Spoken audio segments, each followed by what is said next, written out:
భద్రాద్రి కొత్తగూడెం జిల్లా దమ్మపేట మండల కేంద్రంలో జీసీసీ హమాలీ కార్మికులకు ఆదివాసీ సంక్షేమ పరిషత్ రాష్ట్ర కోశాధికారి కోర్స వెంకటేష్ మద్దతు తెలిపారు. 2 సంవత్సరాలకు ఒకసారి పెంచవలసిన రుసుములు పెంచడం లేదని, పీఎఫ్ సౌకర్యాలు కల్పించాలని, హమాలీలుగా పనిచేసే వారికి గుర్తింపు కార్డు ప్రభుత్వమే ఇవ్వాలన్నారు.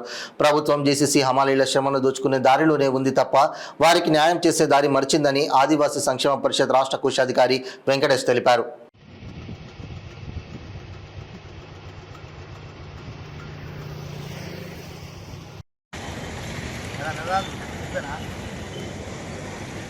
అమలైన జీవో వెంటనే అమలైన జీవో వెంటనే అమలైన జీవో వెంటనే అమలైన జీవో వెంటనే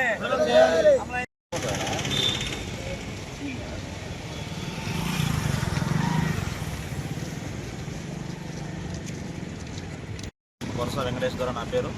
ఆదివాసీ సంక్షేమ పరిషత్ రాష్ట్ర కోశాధికారిగా తెలంగాణ రాష్ట్రంలో పనిచేస్తూ ఉంటా. ఈరోజు రాష్ట్ర వ్యాప్తంగా జీసీసీ కార్మికులు ఏవైతే వాళ్ళ న్యాయమైన కోరికలు తీర్చాలని డిమాండ్ చేస్తున్నారో కనీసం వాళ్ళని పట్టించుకోవడంలో ఈ రాష్ట్ర ప్రభుత్వం విఫలమైపోయింది. కనీసం వీరికి ఉన్నటువంటి సమస్యలు వాళ్ళకి ఈరోజు కనీస వేతనం అమలు చేయకపోగా వాళ్ళకు సంబంధించినటువంటి ఒక రేట్ల విషయంలో 2 సంవత్సరాలకి ఒకసారి చెల్లించాల్సిన బోనస్ను కానీ ఈరోజు ఈ రాష్ట్ర ప్రభుత్వం పట్టించుకోవట్లేదు. ఈరోజు 4 నెలలు అయింది రాష్ట్ర ప్రభుత్వం ఈరోజు ఒక జీవో సర్క్యులర్ విడుదల చేసి, కానీ ఈ రోజుకి అది అమలు చేయకపోవడం విచారకరం. ఈ యొక్క జీసీసీ హమాలీల శ్రమను దోచుకోవడమే. దీన్ని మేము తీవ్రంగా ఖండిస్తూ ఉన్నాం.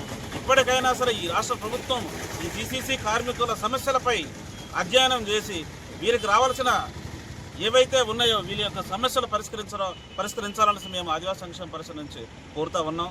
అలాగే వీరి యొక్క సమస్యలపై రాష్ట్ర వ్యాప్తంగా ఉన్నటువంటి జీసీసీ కమిషనర్ పట్టించుకోవడం శోచనీయం. ఖచ్చితంగా ఈ సమస్యలు పరిష్కరించడంలో ప్రభుత్వం విఫలమైపోయింది.